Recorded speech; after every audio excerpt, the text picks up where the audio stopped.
Okay, so if you see that, that's a baby fish, or a fry if you will. And now there's a ton of these guys in here. Well, I say a ton, there's more like 4 or 5 in the river tank, which I'm changing the name to the jungle tank because I think it's more appropriate. I think that one can be the river tank. But yeah, I just added some water, so now you can see the babies are out, which is great. Earlier I tried to make a video, but they just were hiding so much it was like impossible to see them. And here's the big swordtails. So yeah, I'm not separating these guys, I'm just letting them kind of hide in the foliage here because, you know, I don't really feel like going through the effort. Plus, it's honestly better if like not all of them make it, because these fish can get really big and I don't need a lot of big fish in this tiny tank. Some other thing I should mention is how I'm feeding them.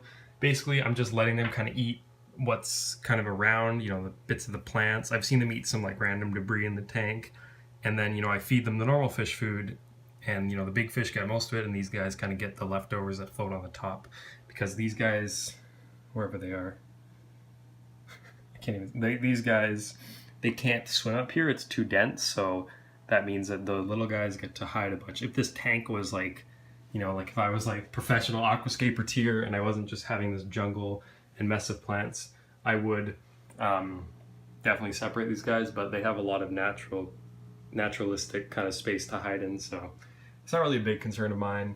As I said, there's like 4 or 5 of them, or maybe 3, I'm not really sure. Most I've seen at once is 4, but that doesn't mean that there are more, and it could possibly mean that there are less, because I may have, you know, thought I saw one when there wasn't really one.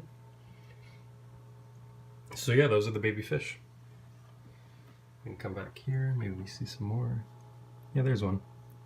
They're being a lot more active now, which is great, because earlier I kept trying to catch them on camera, but I couldn't. There's one. Hey, buddy. So yeah, I'm just kind of letting them do their thing. This tank's doing really nicely. I'm not gonna really trim any of these plants. I think it just looks cool like this. I might trim a bit because I have some ecospheres I want to make, which that'll be like the next video, but we'll see about that.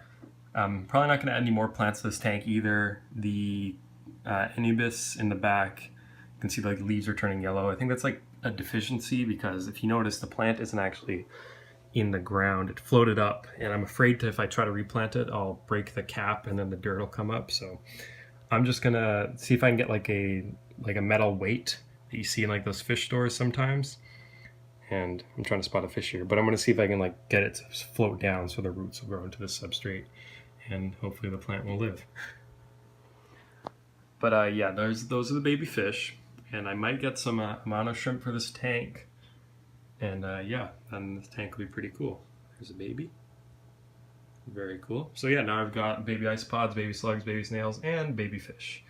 Now I think it would be better if these cories had some babies, but I don't think that's going to happen anytime soon.